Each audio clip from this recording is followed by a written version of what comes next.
आप सभी देशवासियों को मेरे और मेरे इस चैनल के तरफ से ईद की ढेरों सारी शुभकामनाएं। मैं ऊपर वाले से दुआ करता हूं कि आप जहां भी रहें अपने परिवार के साथ खुशहाल रहें। नमस्कार, आदाब, मैं हसमुद्दीन और आप देख रहे हैं सफ़र क्राइम तक। आज की जो सच्ची घटना मैं आपको सुनाने वाला हूं, दरअसल ये घटना है उत्तर प्रदेश की। उत्तर प्रदेश का एक ज़िला पड़ता है आगरा और इसी आगरा ज़िला का एक थाना पड़ता है खेरागढ़। खेरागढ़ थाने के अंतर्गत एक गांव आता है खां का गढ़। बात कर रहा हूं मैं 30 नवंबर 2019 की सुबह के 7 बजे के आसपास। इसी खां के गढ़ गांव का रहने वाला रेहान जिसकी उम्र है लगभग 21 से 22 साल के आसपास। रेहान सुबह के 7 बजे के आसपास अपने गांव से बाहर शौचालय के लिए जाता है।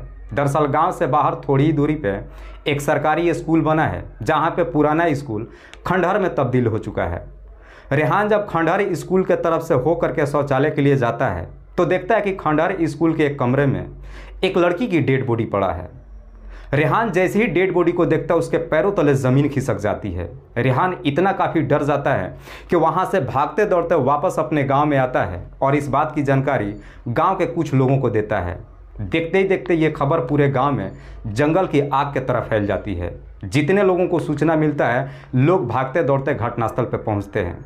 लोग जब वहाँ पे पहुँचते हैं उस लड़की का डेड बॉडी को देखते हैं तो लोग उस लड़की के डेड बॉडी का शिनाख्त कर लेते हैं। दरअसल लड़की रेहान के ही गांव का रहने वाला हरिओम की बेटी गौरी है। गौरी जिसकी उम्र लगभग 18 से 19 साल के आसपास है।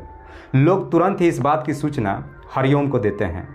हरिओम के परिवार को जैसे ही मालूम चलता है कि उसकी बच्ची की हत्या कर दी गई है, उसके घर में कोहराम सा मच जाता है। पूरा परिवार रोते बिलखते घटनास्थल पर पहुंचता है।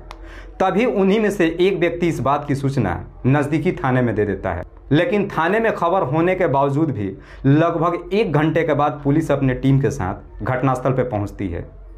पुलिस जब घटनास्थल पर पहुंचती है, उस डेड बॉडी को जब अपने कब्जे में लेने की कोशिश करती है, वहां पे मौजूद तमाम लोग इसका विरोध करने लगते हैं। लोगों का कहना होता है कि जब तक पुलिस अपराधी को अपने कस्टडी में नहीं ले लेती है तब तक लोग उस डेड बॉडी को पुलिस वालों को हाथ नहीं लगाने देंगे। पुलिस अपनी तमाम कोशिश करती है लेकिन लोग पुलिस के खिलाफ में नारा लगाना शुरू कर देते हैं। फिर भी पुलिस कैसे भी करके लोगों को समझाने में कामयाब हो जाती है और कहती है कि जब तक हम इस केस का छानबीन नहीं शुरुआत करेंगे तब तक हम अपराधी तक नहीं पहुंच पाएंगे। प्लीज़ आप लोग हमारा कोऑपरेट कीजिए। लोग भी कहीं ना कहीं पुलिस की बात मान लेते हैं। पुलिस घटनास्थल की काफ़ी बारीकी तरीके से मुआयना करती है। पुलिस जब डेड बॉडी को चेक करती है तो पता चलता है कि गौरी के गले पे किसी तेज धार हथियार को चलाया गया था, जिसकी वजह से उसकी घटनास्थल पे ही मौत हो चुकी थी। पुलिस जब उसके कपड़ों की तलाशी लेती है तो उसके कपड़े में एक मोबाइल मिलता है जो स्विच ऑफ पड़ा हुआ था। हरिओम के ही तहरीर पे पुलिस धारा 302 के तहत अज्ञात अपराधियों के विरोध में मुकदमा दर्ज करती है और इस केस की छानबीन करना शुरू करती है।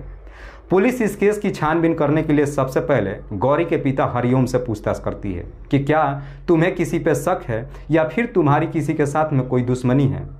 इस पर हरिओम कहता है कि साहब हम लोग बेहद ही गरीब घर के हैं, ना तो हमारा किसी के साथ में कोई दुश्मनी है और ना ही हमें किसी पे शक है। पुलिस को भी समझ में नहीं आती है कि आखिरकार मात्र 17 से 18 साल की लड़की की हत्या कौन कर सकता है। पुलिस काफ़ी सीरियस तरीके से इस केस की छानबीन करती है और अपने खबरियों को भी काम पर लगा देती है।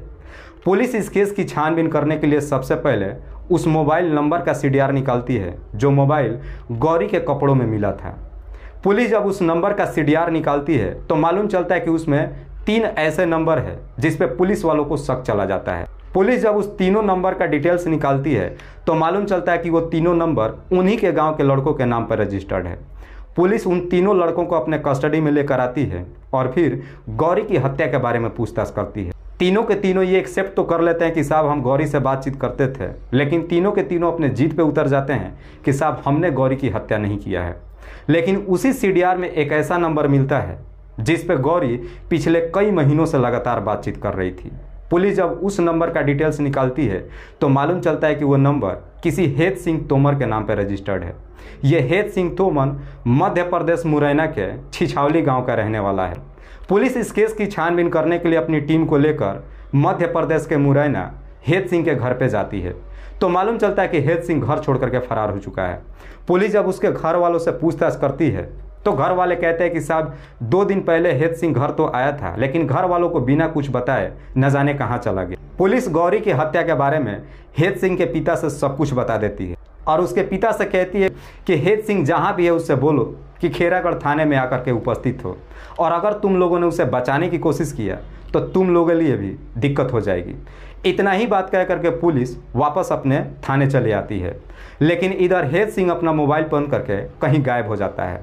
लेकिन घर वाले कैसे भी कांटेक्ट करके हेत सिंह से बातचीत करते हैं और हेत सिंह से कहते हैं कि घर पे पुलिस आई थी और पुलिस हमें धमकी दे करके गई है, बेहतर है कि तू थाने पे जा और जा करके वहाँ पे अपनी हाजिरी दे, वरना पुलिस कहीं हमें ना परेशान करने लगे। घर वाले जैसे इस तरह की बातें हेत सिंह से कहते हैं, हेत सिंह भी परेशान हो उठता है और 2 दिसंबर 2019 को शाम के करीब 8 बजे के आसपास खेरागढ़ थाने में जाता है। लेकिन हेत सिंह जब थाने में जाता है तो उस वक्त अपने हाथ में पानी का एक बोतल ले रखा था। दरअसल हेत सिंह बार बार पानी पी रहा था और काफ़ी घबराया हुआ था।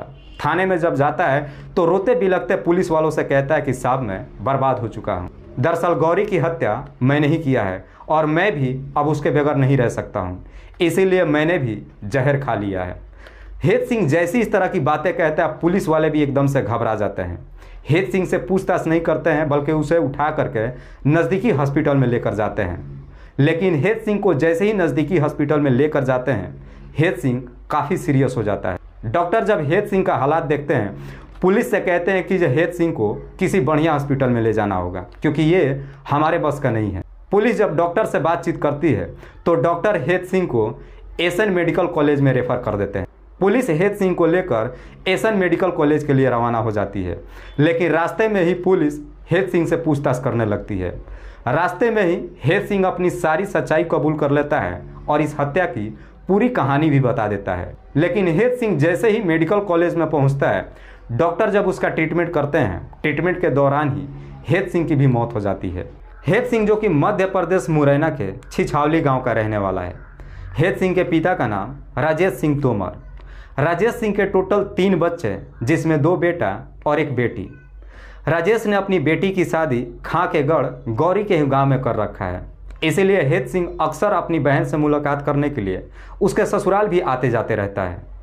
एक दिन हेत सिंह जब अपने बहन से मिलने के लिए उसके ससुराल में जाता है तो उस वक्त उसके घर में गौरी भी आई होती है। हेत सिंह जब पहली बार गौरी को देखता है, उसकी खूबसूरती देखकर गौरी का दीवाना हो जाता है। उसके बाद से गौरी के नज़दीक जाने के लिए हेत सिंह गौरी से बातचीत करने लगता है। गौरी भी जब हेत सिंह को देखती है तो गौरी को भी कहीं ना कहीं हेत सिंह पसंद आ जाता है और फिर वहीं पे दोनों की पहली बार बातचीत होती है और पहली मुलाकात में हेत सिंह और गौरी की दोस्ती हो जाती है। उसके बाद से दोनों एक दूसरे के साथ में अपना अपना नंबर शेयर करते हैं और मोबाइल के ज़रिए ही हेत सिंह और गौरी बातचीत करना शुरू करते हैं। बातचीत करते करते आखिरकार हेत सिंह और गौरी के बीच में प्रेम प्रसंग शुरू हो जाता है। उसके बाद से हेत सिंह अक्सर मौका निकालकर अपने बहन के घर जाता है और जब भी जाता है तो गौरी से भी मुलाकात करता है। दोनों जब एक दूसरे से मुलाकात करते हैं, दोनों साथ जिंदगी बिताने का इरादा कर लेते हैं, दोनों शादी करने का फैसला कर लेते हैं। लेकिन इस बात की जानकारी जब दोनों के घर परिवार वालों को जब मालूम चलता है तो गौरी के घर परिवार वाले के साथ साथ हेत सिंह के घर परिवार वाले भी इस शादी का मंजूरी नहीं देते हैं। दोनों लाख कोशिश करते हैं लेकिन दोनों के परिवार वाले कभी भी इस शादी के लिए तैयार ही नहीं होते हैं। लेकिन हेत सिंह और गौरी के प्यार का परवान जब चढ़ता है, दोनों को जब यकीन हो जाता है कि उनके घर परिवार वाले इस शादी का मंजूरी नहीं देंगे, दोनों ही एक गलत निर्णय ले लेते हैं। हेत सिंह गौरी से कहता है कि मैं तुमसे बेइंतहा मोहब्बत करता हूँ और अगर मैं तुमसे शादी नहीं कर पाया तो मैं अपनी जान दे दूंगा। हेत सिंह जैसी इस तरह की बातें गौरी से कहता है, गौरी भी हेत सिंह को यही जवाब देती है, कहती है कि मैं भी तुम्हारे अलावा किसी और से शादी नहीं कर पाऊंगी। हेत सिंह गौरी से कहता है कि क्यों ना हम भाग करके शादी कर लेते हैं, लेकिन गौरी कहती है कि मैं इतना बड़ा कदम अपने परिवार के खिलाफ नहीं उठा सकती हूँ। तब जाकर के हेत सिंह कहता है कि अगर हम भाग कर की भी शादी नहीं कर सकते हैं तो हमारे पास मात्र एक ही रास्ता है कि हम दोनों एक साथ ही अपनी ज़िंदगी ख़त्म कर लेते हैं। हेत सिंह जैसी इस तरह की बातें गौरी से कहता है, गौरी भी हेत सिंह की बात मान लेती है और फिर अपनी ज़िंदगी ख़त्म करने के लिए एक तारीख तय करते हैं। और फिर इसी षड्यंत्र के तहत हेत सिंह 28 नवंबर 2019 को अपने बहन के घर पहुंच जाता है। घर पहुंचने के बाद गौरी के नंबर पर फ़ोन करता है और उसे मिलने के लिए बुलाता है। और फिर 30 नवंबर 2019 को सुबह के 5 बजे के आसपास गौरी अपने घर परिवार वालों से ये कहकर के घर से बाहर निकलती है कि मैं शौचालय जा रही हूँ। इधर हेत सिंह गौरी का उसी खंडहर स्कूल में इंतजार करता है। गौरी भी हेत सिंह से मिलने के लिए स्कूल में जाती है। जब वहाँ पे दोनों की मुलाकात होती है, हेत सिंह कहता है कि जैसा हमने इरादा किया है हम दोनों अपनी यहीं पे जान दे देंगे। लेकिन गौरी उस वक्त काफ़ी डर जाती है। हेत सिंह से कहती है कि मैं अपनी जान नहीं दूंगी। गौरी जैसी इस तरह की बातें हेत सिंह से कहती है, हेत सिंह को लगता है कि शायद गौरी का किसी और के साथ में चक्कर चल पड़ा है। हेत सिंह गौरी को काफ़ी समझाने की कोशिश करता है, लेकिन गौरी हेत सिंह की बात ही नहीं मानती है। तब हेत सिंह को लगता है कि शायद गौरी अब मुझे छोड़ करके किसी और से शादी कर लेगी।